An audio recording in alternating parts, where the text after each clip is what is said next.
Welcome to this video. आज हम सीखने जा रहे हैं एडिशन थ्योरम और मल्टीप्लिकेशन थ्योरम। तो मैं आज आपको ये कंप्लीट एक्सप्लेन करूँगी एडिशन थ्योरम, और इसके 4 क्वेश्चन सॉल्व करेंगे, और मल्टीप्लिकेशन के भी हम क्वेश्चन सॉल्व करेंगे। टोटल 11 क्वेश्चन है, जिसमें आखिर में मैं आपको वो भी सिखाऊंगी कि जिसमें जो है एडिशन और मल्टीप्लिकेशन दोनों मिक्स होकर भी आता है, और कंडीशनल प्रोबेबिलिटी भी इसी में शामिल हो जाएगी।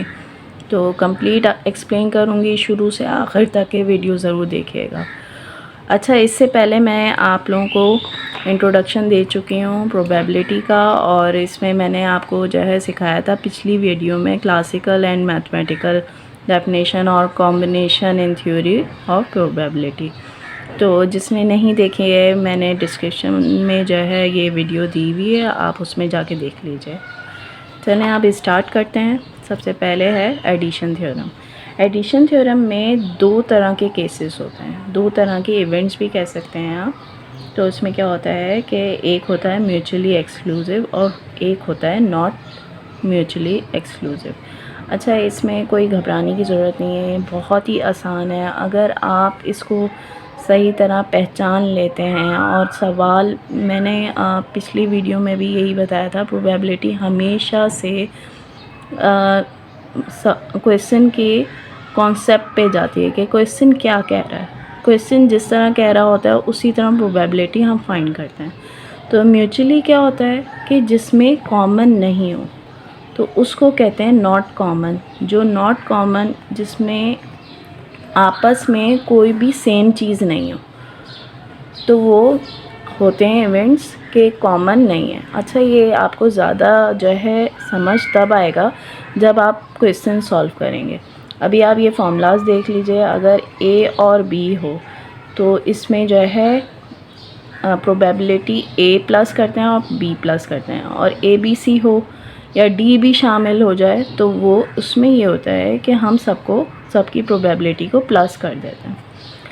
अच्छा, अब इसमें ये देखिए एडिशन थ्योरम में नॉट म्यूचुअली एक्सक्लूसिव में ये होता है कि ए और बी तो दिया हुआ है, लेकिन साथ में ये भी बोला हुआ है कि बोथ भी हो सकते हैं। ऐसे इवेंट्स भी होते हैं कि दोनों में सेम हो। फिर उसके बाद आप क्या करेंगे, इसका फॉर्मूला ये होता है कि probability of A plus probability of B, उसमें से माइनस कर देते हैं कॉमन। ठीक है, क्यों माइनस करते हैं ये भी क्वेश्चन में ज़्यादा आपको समझ में आ जाएगा। और अगर 2 से ज़्यादा हो, 3 हो, तो उसमें भी कॉमन सारे निकाल देते हैं और एक साथ का कॉमन प्लस कर देते हैं।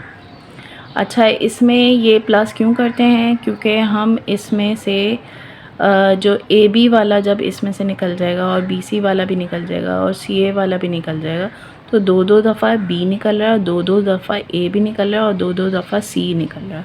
तो एक दफ़ा और हमें प्लस करना पड़ेगा।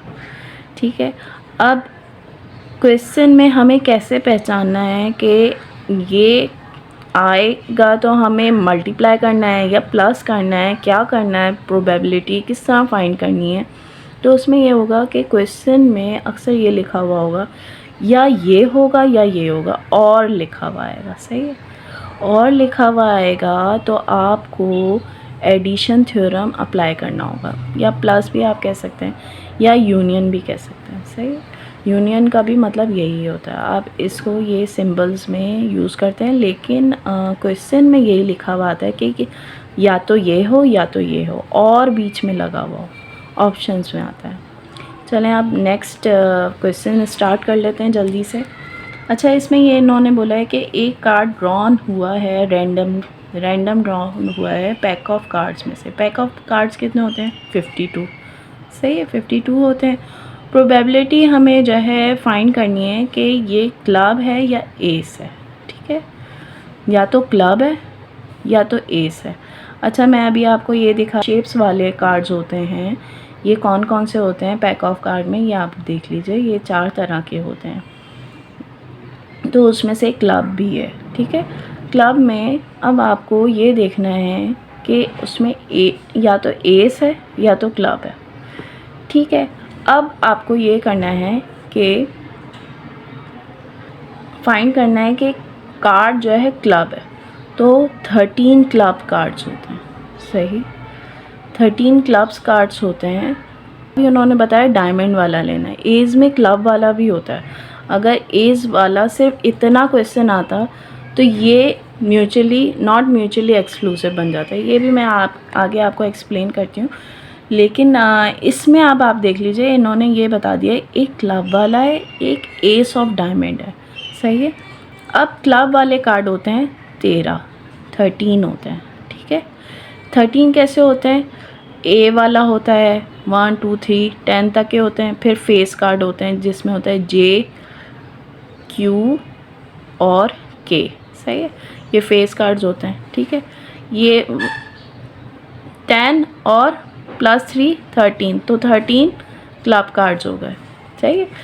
अब इसके बाद हम ये देखेंगे कि डायमंड वाला हमें एक चाहिए, तो ये तो एक ही कार्ड होता है जिसमें डायमंड भी बना हुआ हो, ये डायमंड बना हुआ होता है ये शेप में, सही है, और ए लिखा हुआ हो, तो ये तो एक ही कार्ड होता है पूरे उसमें। तो अब क्या करेंगे कि इसको 1/52 ले लेंगे। अच्छा, ये हम हमेशा ये प्रोबेबिलिटी में करते हैं कि फेवरेबल केसेस ऊपर रखते हैं और टोटल पॉसिबिलिटीज़, जो टोटल कार्ड्स हैं, जैसे टोटल कार्ड्स जितने हैं वो नीचे ले लेंगे और ऊपर हमारा फेवरेबल जो हमने ये प्रोबेबिलिटी फाइंड करनी है वो ऊपर ले लेंगे। तो ये क्लब का हो जाएगा 13/52, फिर उसके बाद हो जाएगा एस ऑफ डायमंड 1/52 हो जाएगा। अब इन दोनों प्रोबेबिलिटी में कुछ सेम नहीं है, तो हम मज़ीद इधर कुछ नहीं लिखेंगे। अगर ये नॉट म्यूचुअली एक्सक्लूसिव होता तो फिर हम इसमें कॉमन वाला भी लगाते, लेकिन ये म्यूचुअली एक्सक्लूसिव है तो हम ये वाला फॉर्मूला लगाएंगे, ये वाला, और फिर इन दोनों को प्लस करके ये आंसर आ जाएगा, ठीक है, क्लियर। अब नेक्स्ट है हमारे पास एक बैग है, उसमें 30 बॉल्स हैं, ठीक है, और उसमें नंबर लिख दिए गए हैं 1 से 30 तक है। तो फिर एक बॉल ड्रॉ हो रही है रैंडमली। अब आपको ये बताना है कि उस नंबर ऑफ बॉल्स में से वो जो नंबर निकल रहा है वो 5 का मल्टीपल है या 8 का मल्टीपल है, सही है। तो अब आपको ये फाइंड करना है ये म्यूचुअली एक्सक्लूसिव है या फिर नॉट म्यूचुअली एक्सक्लूसिव इवेंट है। तो इसको फाइंड करने के लिए आप इसके मल्टीपल निकालेंगे 30 तक है, 30 से बड़ा नहीं होना चाहिए क्योंकि नंबर्स 30 तक के ही डाले हैं बॉल्स में, और 8 का मल्टीपल निकालेंगे। अब आप इन दोनों में देखेंगे कॉमन है या नहीं, तो ये मैंने निकाले हैं, ये देखिए, ये मैंने 30 तक के निकाल दिए हैं, 5 के मल्टीपल और 8 के भी मल्टीपल डालें। लेकिन देखें, ये देखें, मैंने 32 लिखा था, फिर उसके बाद मैंने क्रॉस इसलिए आप लोग के लिए डाला है कि ये नहीं लेना है क्योंकि ये 30 से बड़ा हो जाएगा। फिर मैं इसमें लिखूँगी फेवरेबल, इसमें टोटल कितने हैं 1 2 3 4 5 6/30 कर दूँगी, और इसमें होगा फेवरेबल नंबर्स कितने हैं 1 2 3/30। अब आप ये देखिए इन दोनों में कॉमन है या नहीं, कॉमन नहीं है, तो ये हमारा है म्यूचुअली एक्सक्लूसिव इवेंट, सही है। अब इसके बाद हम ये लिख लेंगे कि ये म्यूचुअली एक्सक्लूसिव है, तो हमारा ये फॉर्मूला लगेगा, उन दोनों को प्लस करेंगे, ये आंसर आ जाएगा। नेक्स्ट हम चलते हैं, ये वाला क्वेश्चन है, इसमें कार्ड्स ड्रॉन हो रहे हैं और जो है ये वेल शफल्ड है, ठीक है, अच्छी तरह शफल कर दिए कार्ड्स को, और प्रोबेबिलिटी फाइंड करनी है कि वो स्पेड है या तो किंग है, ठीक है। अब स्पेड और जो है किंग, देखें किंग वाले कार्ड होते हैं वो 4 शेप के होते हैं, सही है। क्लब होता है, स्पेड होता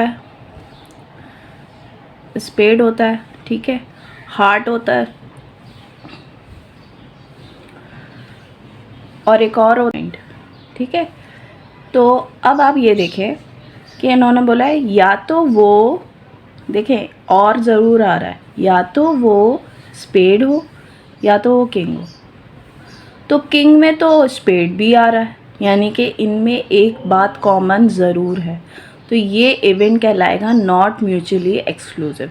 तो सबसे पहले आप प्रोबेबिलिटी सपोज कर लीजिए, इसको इवेंट ए भी आप सपोज कर सकते हैं, प्रोबेबिलिटी ऑफ ए भी कह सकते हैं, और प्रोबेबिलिटी ऑफ बी आप किंग वाले इवेंट को कह दीजिए।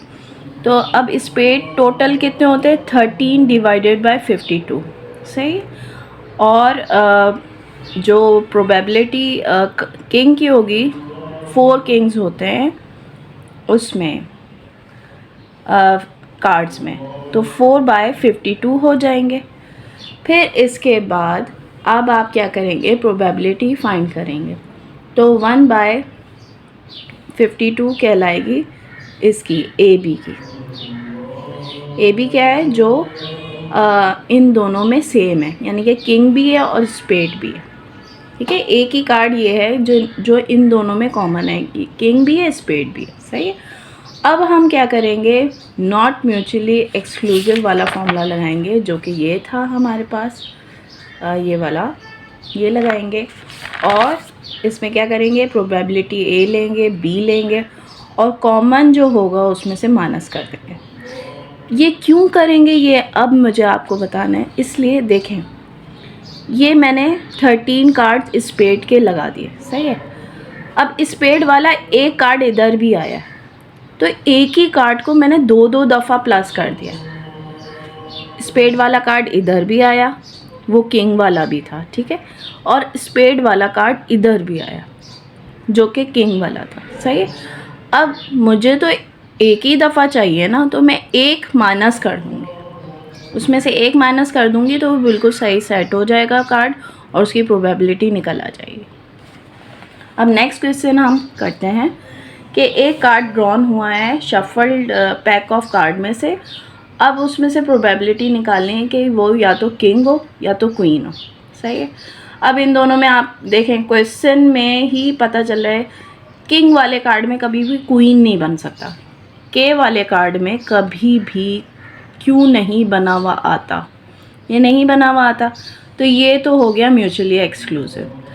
अब एक कार्ड वो होगा जो किंग हो और ब्लैक हो। अच्छा, किंग वाले कार्ड 4 होते हैं, सही है, जिसमें से 2 ब्लैक होते हैं और 2 रेड होते हैं, ठीक। तो अब हमें इसमें तो ये पता चल गया, इसमें नॉट म्यूचुअली एक्सक्लूसिव है, क्योंकि रेड कार्ड जो है 52 में से 26 रेड होते हैं और 26 ब्लैक होते हैं, ठीक है। तो ये इन दोनों में तो सिमिलरिटी है, ठीक है। अब क्या करेंगे, पहला वाला हम क्वेश्चन का वो लेंगे, जो पहला पार्ट है उसमें हम ये कहेंगे कि किंग है कार्ड, उसकी प्रोबेबिलिटी निकालेंगे, 4/52 है, और बी क्या है, क्वीन है, 4/52। 4 क्यों लिया है, क्वीन के 4 होते हैं, किंग के भी 4 होते हैं, ये दोनों निकाले, इन दोनों को प्लस किया, ये आंसर आ गया। अब नेक्स्ट आएंगे हम जो नॉट म्यूचुअली एक्सक्लूसिव वाला क्वेश्चन था, जो कि ये है कि किंग भी है और ब्लैक कार्ड भी है। तो इसमें किंग 4 हैं, सही है। अब ये 4 किंग है ना, इसमें से 2 किंग है ना, इसमें भी प्लस हो गए। 26 जो कार्ड थे ना ब्लैक, उसमें भी प्लस हो गए हमारे, तो उसमें से हम वो निकालेंगे, इन दोनों को प्लस करेंगे। जो 2 किंग वाले जो ब्लैक है, ब्लैक भी हैं किंग भी हैं, उनको हम ये पहले बता देंगे ये 2 हैं, 2/52 है। अब ये हम ये बता देंगे नॉट म्यूचुअली एक्सक्लूसिव है, फिर हम इन दोनों को प्लस करेंगे, इसमें से ये माइनस करेंगे, ये आंसर आ जाएगा, ठीक है। अच्छा, अगर आपको ये समझ मेथड नहीं आ रहा है, ये सारा जितना भी मैं आपको एक्सप्लेन करती जा रही हूँ, मैंने लिखा हुआ है, आप ये इसको पॉज करके अच्छी तरह नोट करें। मैंने ये पूरा जो है वर्डिंग के साथ एक्सप्लेन किया हुआ है, ठीक है, तो आप ये पूरा देख सकते हैं। मैं जस्ट आपको एक्सप्लेनेशन कर रही हूँ ताकि जो है ना आप साथ साथ ये करते जाएं।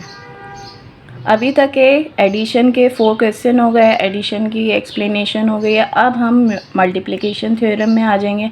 मल्टीप्लिकेशन थ्योरम में क्या होते हैं, 2 इवेंट्स होते हैं, एक होता है इंडिपेंडेंट, एक होता है डिपेंडेंट। अच्छा, ये क्या होते हैं ये अभी मैं आपको बता देती हूँ, बहुत आसान है, कुछ भी मुश्किल नहीं है। इसमें ये होता है कि ये होता है प्रोबेबिलिटी ए बी। अच्छा, ये वो नहीं है जो मैंने पिछले में यूज़ किया था, जैसे इधर यूज़ किया था सी डी जो यूज़ हो रहा है, ये वो नहीं है। ये एडिशन का जब थ्योरम आएगा तो आपको खुद ही कंसिडर करना है कि ये कॉमन है, ठीक है। और जबकि ये वाला है मल्टीप्लिकेशन में। आप इसे ये भी सिंबल दे सकते हैं, ये भी सिंबल दे सकते हैं लगाएंगे, या फिर आपको क्वेश्चन में अगर दे दिया कि ये फाइंड करें या ये फाइंड करें, या फिर आपको जो है ना ये एज वेल एज लिखा हुआ आ जाए, ए एज वेल एज बी, या बोथ लिखा हुआ आ जाए, या फिर बीच में आपको लिखा हुआ है कि ये भी हो और एंड लिखा हुआ है, एंड ये भी हो, यानी कि किंग भी हो एंड क्वीन भी हो। तो ये दो इवेंट्स, ये फर्स्ट इवेंट है, ये सेकंड इवेंट है। दो इवेंट जब एक साथ हो रहे होते हैं तो दो इवेंट के प्रोबेबिलिटी को मल्टीप्लाई करने को मल्टीप्लिकेशन थ्योरम कहते हैं, ठीक है। अच्छा, इंडिपेंडेंट क्या है? इंडिपेंडेंट वो होता है जो रिप्लेसमेंट के साथ हो, ठीक है। रिप्लेसमेंट क्या होता है कि जैसे कि आपके पास कार्ड्स हैं 52, सही है। अब आपने एक कार्ड, पैक ऑफ कार्ड में से एक ड्रॉ किया है, सही है। पहले इवेंट में आपने एक कार्ड ड्रॉ किया है, सही है। अब वो कार्ड आपने दोबारा से रख दिया है, फिर प्रोबेबिलिटी निकाल रहे हैं। दोबारा से रखने को कहते हैं विद रिप्लेसमेंट, सही है। विद रिप्लेसमेंट यानी कि इंडिपेंडेंट इवेंट्स होते हैं, ठीक है। दोबारा से रख के जब दूसरा आप करेंगे ना इवेंट, तो उसमें कोई फ़र्क नहीं आएगा। जबकि डिपेंडेंट इवेंट्स वो होते हैं कि आपने 52 कार्ड्स हैं ना, उसमें से एक ड्रॉ किया और अपने पास रख लिया। फर्स्ट इवेंट में अपने पास रख लिया, सही है। और दूसरे में आपने 51 कार्ड में से, ये 52 कार्ड में से लिया था, अब ये 51 कार्ड्स में से हमने लिया दूसरा वाला, सही है, दूसरा वाला कार्ड। तो इसमें पॉसिबिलिटी चेंज हो जाती है, तो हम इसे कहते हैं डिपेंडेंट इवेंट्स, जिसको बोलते हैं विदाउट रिप्लेसमेंट, ठीक है। अब आप ये फॉर्मूला देख लीजिए, इसमें तो मैंने आपको बता दिया, ये दोनों को मल्टीप्लाई कर देते हैं। इस फॉर्मूले में कंडीशनल प्रोबेबिलिटी होती है जो कि ये वाली होती है। ये कैसे फाइंड करते हैं? ये b/a बोलते हैं, लेकिन ये कोई ऐसा नहीं हो रहा था कि प्रोबेबिलिटी b को a से डिवाइड कर रहे होते हैं, बिल्कुल भी ऐसा नहीं है। ये मैं आपको क्वेश्चन में समझाऊंगी ये कैसे फाइंड करते हैं। ये बहुत आसान सा है, कोई मुश्किल नहीं है, बस आप ये इन सब चीज़ों को, पॉइंट्स को नोट कर लीजिए। और मैंने क्वेश्चन किस तरह आता है वो भी मैंने आपको बता दिया। अब क्वेश्चन आप ये देख लीजिए, ये क्वेश्चन में है 52 कार्ड्स हैं, 2 कार्ड्स ड्रॉन हैं, यानी कि 2 इवेंट्स अकर हो रहे हैं कि जिसमें से 2 कार्ड्स निकाल रहे हैं। अब एक के बाद ये हो रहा है कि विद रिप्लेसमेंट, यानी कि वापस कार्ड रख दिया गया है, ठीक है। What is the probability that both card are king? अच्छा, प्रोबेबिलिटी फाइंड करनी है कि दोनों कार्ड ही वो किंग होंगे, सही है। अच्छा, फर्स्ट कार्ड हम जब ड्रॉ करेंगे तो 4/52 होगा, ये पहला इवेंट है, फिर वापस रख देंगे, सही है। अब दूसरा कार्ड भी हम निकालेंगे तो वो किंग होगा। 4 किंग होते हैं, दोनों की प्रोबेबिलिटी सेम होगी, उन दोनों को मल्टीप्लाई करेंगे, आंसर, जस्ट आंसर। बहुत आसान है, कोई मुश्किल नहीं है। अब ये भी रिप्लेसमेंट वाला है शायद। अच्छा, इसमें यह है कि ABC है, सही है। प्रॉब्लम स्टैटिस्टिक्स का है, जो कि जो है चांसेस आपको दिए हुए हैं कि सॉल्विंग A से, कोई ए पर्सन है, उससे 1/2 प्रोबेबिलिटी है कि उससे सॉल्व हो जाए, और B है कि उससे भी सॉल्व हो जाए, और C है जिससे इतना सॉल्व हो जाए। ये प्रोबेबिलिटीज़ दी हुई हैं कि स्टैटिस्टिक्स का एक प्रॉब्लम है जो है ना इनसे सॉल्व हो जाए। अब ये आपसे मालूम करने के लिए बोल रहे हैं what is the probability that problem will be solve. अच्छा, प्रोबेबिलिटी फाइंड करनी है कि प्रॉब्लम सॉल्व हो गया। अच्छा, ये प्रॉब्लम सॉल्व हो गया है, ये कैसे हम फाइंड करेंगे प्रोबेबिलिटी? तो इसमें बस एक ही ट्रिक है, मैं ये आपको बता देती हूँ कि जब भी आपको ये कहा जाए कि एटलीस्ट ये प्रॉब्लम सॉल्व हो गया, एटलीस्ट वर्ड लिखा हुआ है, इसमें तो नहीं लिखा हुआ है, वैसे, लेकिन इसका मतलब यही है कि प्रॉब्लम सॉल्व हो रहा है, सॉल्व हो जाए बस। तो एटलीस्ट लिखा हुआ है, एटलीस्ट 1। तो इसमें आप क्या करेंगे कि नॉट वाले ले लें कि नहीं हो रहा, आप नहीं वाले लेना कि ये नहीं हुआ हमसे। तो पहले तो हम ये करेंगे कि ये जो प्रोबेबिलिटी ए है वो हम ये लिख देंगे कि प्रोबेबिलिटी ऑफ ए ये है, प्रोबेबिलिटी ऑफ बी ये है, प्रोबेबिलिटी ऑफ सी ये है। ये देखिए ये प्रोबेबिलिटीज़ लिखी हुई हैं। ये लेने के बाद अब हमें फाइंड करना है probability problem will be solve, जो कि रिक्वायर्ड है, प्रोबेबिलिटी हमें फाइंड करनी है। तो अब क्या करेंगे, मैंने आपको बताया था ना कि ये सॉल्व वाली प्रोबेबिलिटी निकालनी है, तो उसमें ये इन्होंने तो अलग अलग दी हुई हैं। तो हम क्या करेंगे कि जो प्रोबेबिलिटी है उसमें से हम नहीं वाली, जैसे उनसे सॉल्व ही नहीं हो रही, सॉल्व नहीं होने वाली प्रोबेबिलिटी निकालेंगे ना, और जो नहीं सॉल्व हुई हुई हैं उनको उनको मल्टीप्लाई करके फिर 1 से हम माइनस कर देंगे। कैसे करेंगे ये देख लीजिए।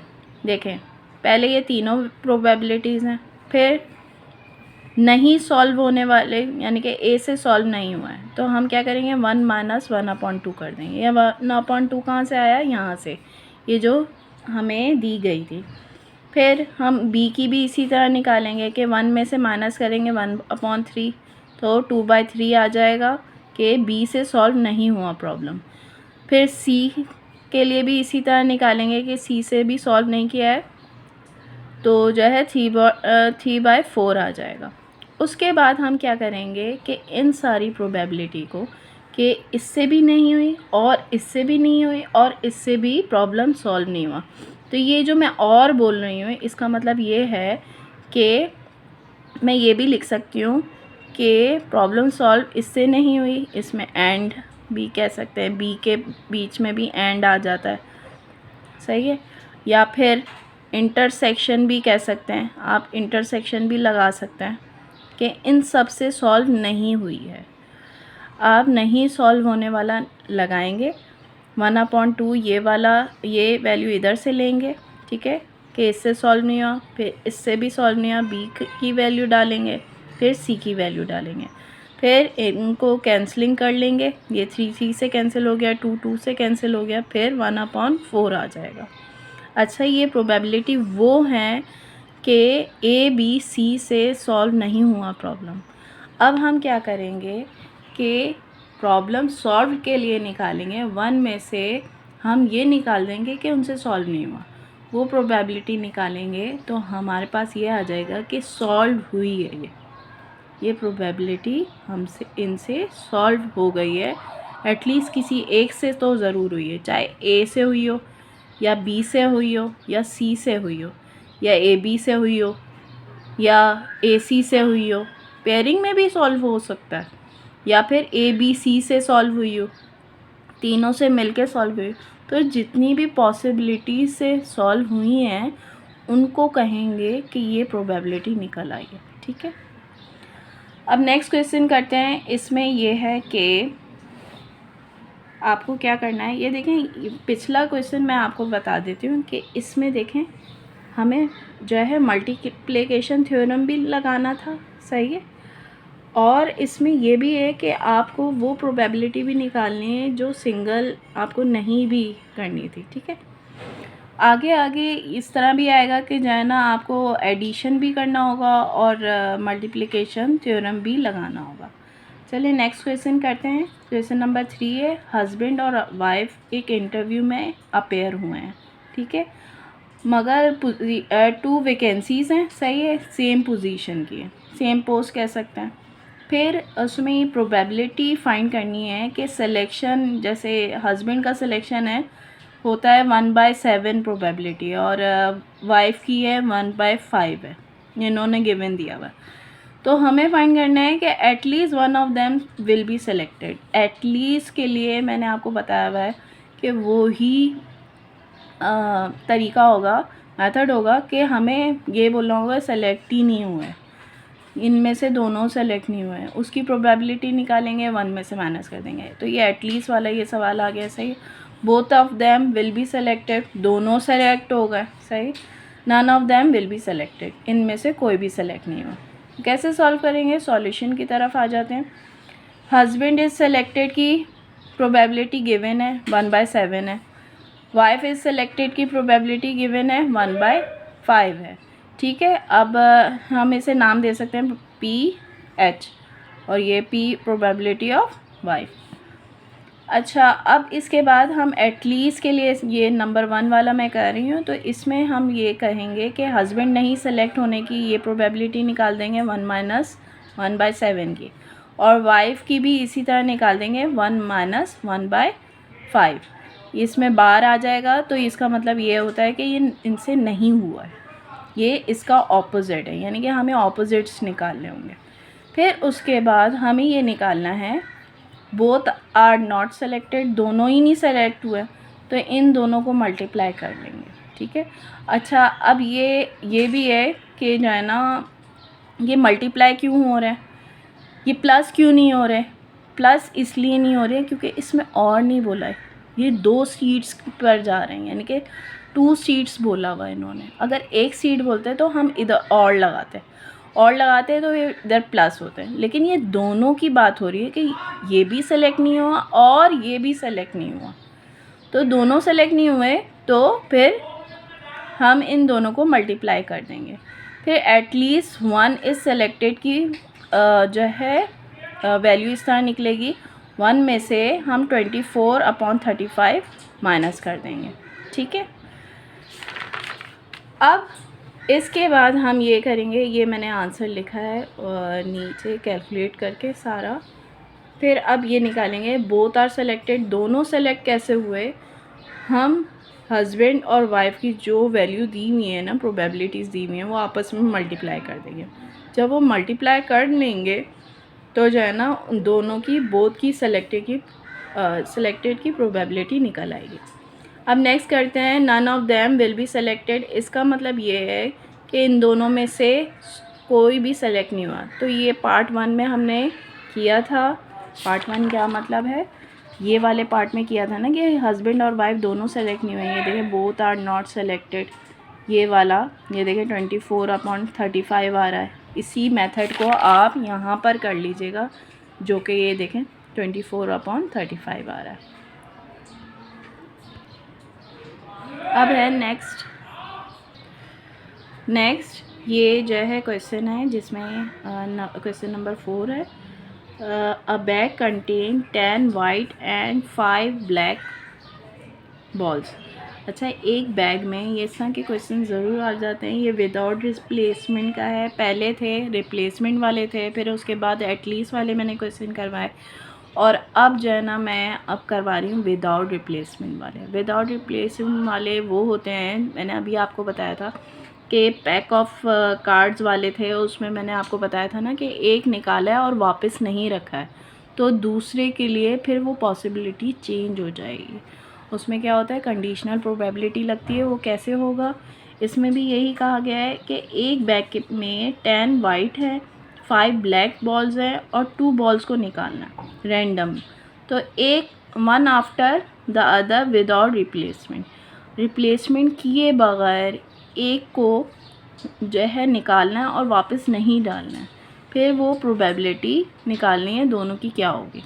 अब क्या करना है, सिंपल सा ये है कि टोटल बॉल्स आप काउंट करके लिख लीजिए। ऊपर से कितने हैं, 10 + 5, दोनों काउंट हो गए, सही है। अब प्रोबेबिलिटी क्या निकालनी है कि दोनों बॉल ब्लैक है, सही। अब आप इवेंट सेलेक्ट कर लीजिए कि एक बॉल जो निकाली है फर्स्ट अटैम्प्ट में वो ब्लैक है, ठीक है। दूसरी बॉल जो निकाली है वो बी है इवेंट, और जो है ना वो भी ब्लैक है, सही। अब इसमें उन्होंने गिवन दिया हुआ है कि ये विदाउट रिप्लेसमेंट वाला आपको प्रोबेबिलिटी फाइंड करनी है।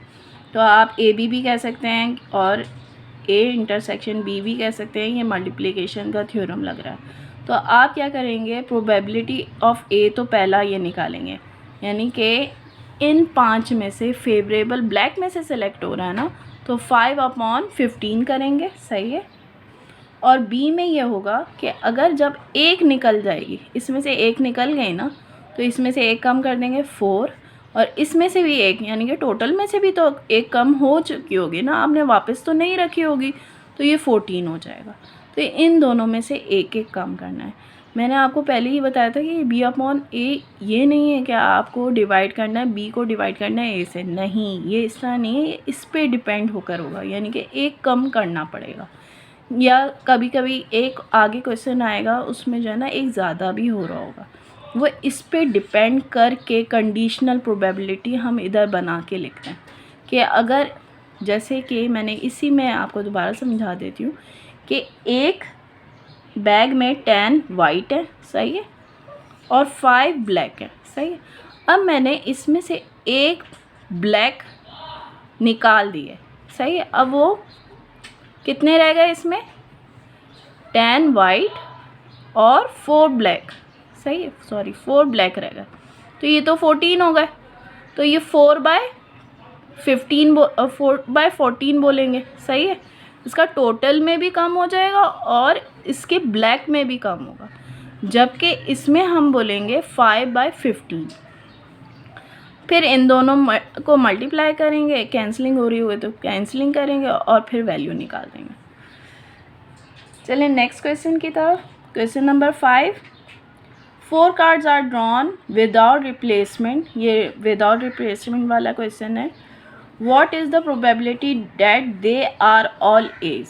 बहुत इंपॉर्टेंट क्वेश्चन है और आसान भी बहुत है। 52 कार्ड्स होते हैं, सही है, एज सारे हैं, यानी कि 4 कार्ड्स मैं निकाल रही हूँ और वो एक एक करके एज वाले होने चाहिए। जो ए कार्ड लिखा होता है ना, जिसमें ए लिखा हुआ होता है, शेप वाले होते हैं, 4 शेप होते हैं, डायमंड, क्लब, हार्ट और स्पेड होता है, तो वो चारों के चारों ही निकले हैं उस 52 कार्ड्स में से। तो क्या करेंगे, फर्स्ट कार्ड के लिए हम बोलेंगे उन 4 में से एक निकला, सही है। अब वो एक निकाल के वापस नहीं रखा है, वो अब कम हो गया, सही है, एक निकल गया। अब इसमें से एक कम कर लें और इसमें से भी एक कम कर लें, तो क्या लिखेंगे, 3/51, ये सेकंड कार्ड के लिए, सही।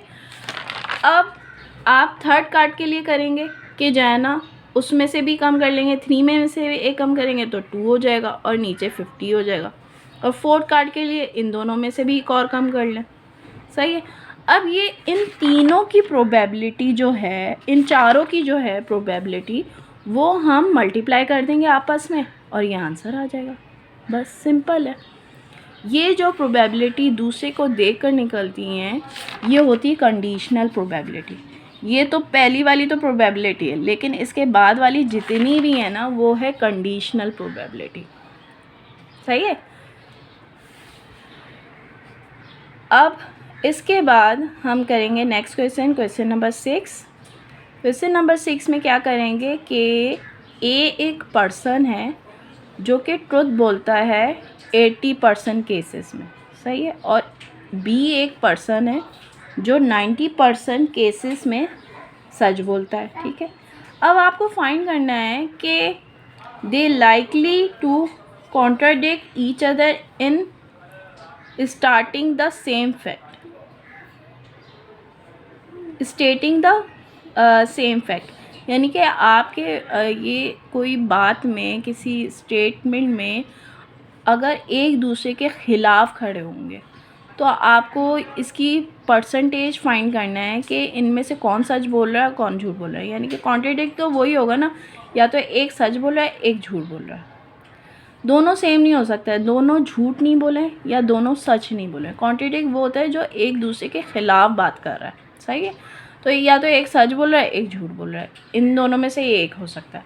तो कॉन्ट्रडिक्ट में क्या करेंगे हम, सबसे पहले हम क्या फाइंड करेंगे, इसमें हम ये फाइंड करेंगे कि प्रोबेबिलिटी ऑफ ए, ये जो दी गई है, प्रोबेबिलिटी फाइंड कर लेंगे इन परसेंटेजेस से। परसेंटेज से प्रोबेबिलिटी कैसे फाइंड करते हैं, डिवाइडेड बाय 100 कर दें, प्रोबेबिलिटी आ जाएगी। तो प्रोबेबिलिटी ऑफ ए जो सच बोलने की है वो 0.8 हो जाएगी, और जो प्रोबेबिलिटी ऑफ बी है वो सच बोलने की 0.9 हो जाएगी। अब इसके बाद हम ये करेंगे कि हाँ, हमें ये निकालना है कि एटलीस्ट इन दोनों में से, यानी कि दोनों एक दूसरे के ख़िलाफ़ हो। तो हम क्या करेंगे कि हम एक फॉर्मूला बनाएंगे जिसमें ये बोलेंगे कि ए सच बोल रहा है और बी झूठ बोल रहा है, या फिर या में क्या आएगा प्लस, या फिर ए झूठ बोल रहा है और बी सच बोल रहा है। तो ये 2 पॉसिबिलिटीज़ हमारी क्या हो जाएंगी, एडअप हो जाएंगी। ठीक है, ये 2 पॉसिबिलिटीज़ हमें बनानी है जो कि इन 2 पॉसिबिलिटी के बगैर, यानी कि इसके अलावा और कोई नहीं है। ठीक है, क्या है कि एक सच बोल रहा है, एक झूठ बोल रहा है। तो इनमें से क्या है कि ए या तो सच बोल रहा है या तो बी झूठ बोल रहा है, या तो ए झूठ बोल रहा है और बी सच बोल रहा है। ठीक है, तो ये वाली प्रोबेबिलिटी फाइंड करने के लिए हमें क्या करना है कि हम ए की जो ए झूठ बोलने की जो प्रोबेबिलिटी है वो निकालेंगे कि ये ए टेल्स अ लाई, ए टेल्स अ लाई, तो इसका ऑपोजिट क्या होगा, 1 में से 0.8 माइनस करेंगे तो 0.2 आ जाएगा, यानी कि 20% ये झूठ बोल सकता है। और बी जो है 1 माइनस 0.9 करेंगे, यानी कि ये 10% झूठ बोल सकता है, 0.1 आ जाएगा। अब नेक्स्ट क्या करेंगे, हम इसकी प्रोबेबिलिटी निकालेंगे। ये दोनों इंडिपेंडेंट हैं, डिपेंडेंट नहीं है।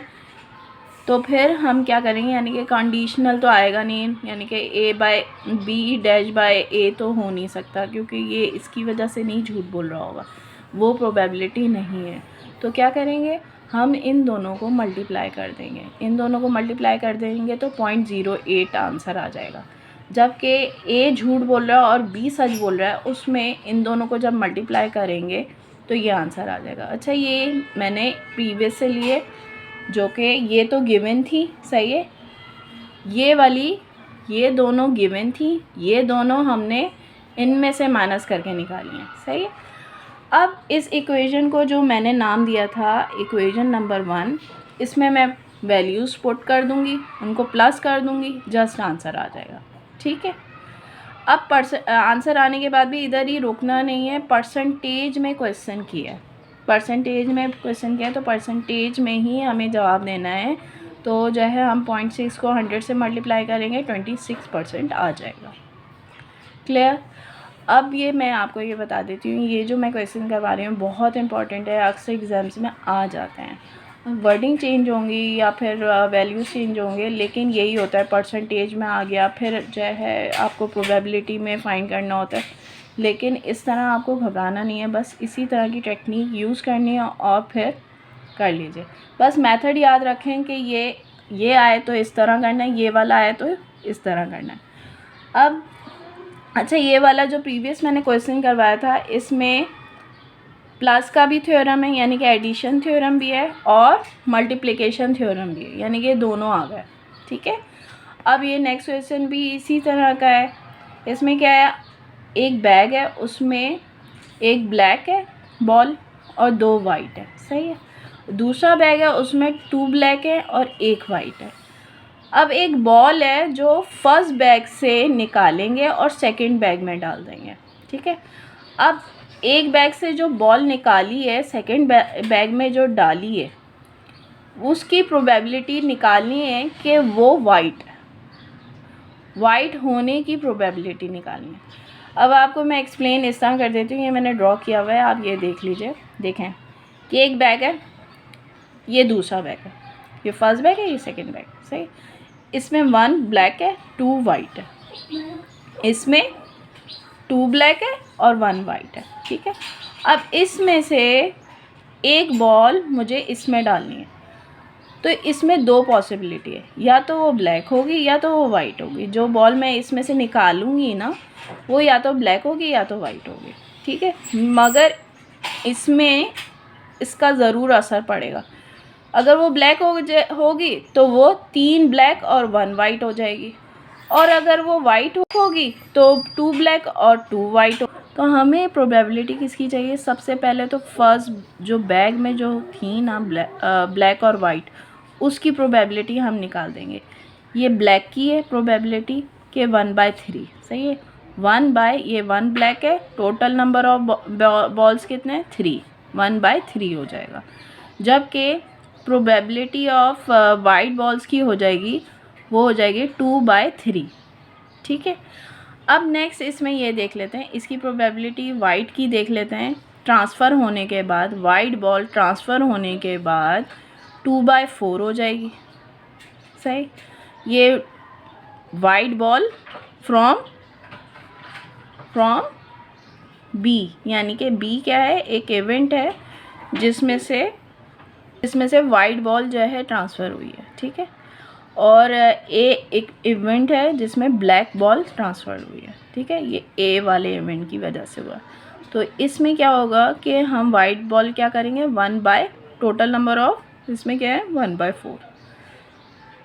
दोबारा समझा देती हूँ। देखें, इसमें क्या करेंगे कि जो है ना, एक बॉल इसमें ट्रांसफ़र हुई है। अब वो हमें नहीं पता वो ब्लैक है या वाइट है। तो अगर वो ब्लैक होगी तो हमारे पास केस होगा ये वाला। सही है। सॉरी ये वाला। ठीक है। ये वाला केस होगा। और अगर हमारे जो है वाइट ट्रांसफ़र हुई है तो ये वाला। ठीक है। ये इधर मैंने लिखा हुआ भी है, आप इसे अच्छी तरह देख लीजिए। फिर प्रोबेबिलिटी हम लिख लेते हैं कि इसमें इसकी क्या प्रोबेबिलिटी है, ब्लैक की 1/3, और इसमें वाइट की क्या प्रोबेबिलिटी है, 2/3। अब इसमें ट्रांसफ़र होने के बाद की प्रोबेबिलिटी हम इधर ही लिख लेते हैं। ट्रांसफ़र होने के बाद हमारे पास जो उसमें से आई है, वाइट आई है, तो फिर क्या बोलेंगे 2/4। ये टोटल 4 क्यों बढ़ा रहे हैं, देखें ना, इसमें से हम लोगों ने बढ़ा दिया। इसमें जो है ना 2/4 कर दिया। इसमें भी एक बढ़ गया और इसमें भी एक बढ़ गया। ठीक है। कंडीशनल प्रोबेबिलिटी है। तो और इसमें ब्लैक बढ़ गया है और वाइट तो उतना ही रहा है। तो ये ब्लैक बढ़ गया है तो हम तब भी जो है ना क्या बोलेंगे कि ये 1/4 हो जाएगा। अब नेक्स्ट हम कैलकुलेशन की तरफ आ जाते हैं। जब हमारे पास ब्लैक ट्रांसफ़र हुई होगी तो हम इसको पहले इवेंट को सपोज करेंगे कि ए एक ऐसा इवेंट है जिसमें ब्लैक बॉल ट्रांसफ़र हुई है फ्रॉम फर्स्ट बैग से सेकंड बैग में। ठीक है। अब क्या करेंगे कि जो है ना, हम ये प्रोबेबिलिटी निकालेंगे। कंडीशनल प्रोबेबिलिटी इधर यूज़ होगी क्योंकि ये एक बैग से दूसरे बैग में जाने के लिए डिपेंडेंट है। तो फिर क्या होगा कि हम ये एक बॉल है जो है ना ब्लैक ट्रांसफ़र हुई है दूसरे बैग में, तो उसकी वाइट की प्रोबेबिलिटी निकालना है। तो फर्स्ट जो है उसकी प्रोबेबिलिटी ब्लैक की निकाली है 1/3 है। सही है। ब्लैक बॉल की प्रोबेबिलिटी है 1/3 और इसमें इसकी प्रोबेबिलिटी है 1/4 वाइट की। ठीक है। तो ये हमारे पास आ जाएगा वाइट की। ठीक है। 1/12 आ जाएगा। अब नेक्स्ट है 12 ball is transfer, white ball is transfer. तो वाइट बॉल बी जो है ना, हम एक इवेंट सपोज करेंगे जिसमें वाइट बॉल ट्रांसफ़र हुई है और फ्रॉम फर्स्ट बैग से सेकंड बैग में। तो हम ये बोलेंगे कि वाइट बॉल ट्रांसफ़र हुई है। ठीक है। अब वो बैग में गई है तो वो बी एक ऐसा इवेंट है जिसमें से जो है ना बॉल वाइट बॉल थे। वाइट बॉल कितने थे, 2/3 उसकी प्रोबेबिलिटी थी। और जो सेकंड बैग में ट्रांसफ़र हुए हैं उसकी प्रोबेबिलिटी है 2/4। तो ये 1/3 आ जाएगा। अब इन दोनों को प्लस कर देंगे तो आपके पास आ जाएगी वाइट बॉल की प्रोबेबिलिटी जो कि है 5/12। अगर मेरी वीडियो हेल्पफुल रही है तो लाइक, शेयर और कमेंट ज़रूर कर दीजिएगा। चैनल पे नए हैं तो सब्सक्राइब ज़रूर कर दीजिए। सब्सक्राइब ज़रूर इसलिए भी कीजिएगा क्योंकि आगे मैं नई इंटरेस्टिंग वीडियोस लेकर आ रही हूँ, बेस थ्योरम भी लेकर आ रही हूँ और बर्नौली थ्योरम भी ज़रूर आपके लिए सॉल्व करूँगी। तो सब्सक्राइब ज़रूर कर दीजिएगा और बताइएगा कि मेरी वीडियोस कैसी लगी आपको। कमेंट में ज़रूर बताइएगा। Thank you.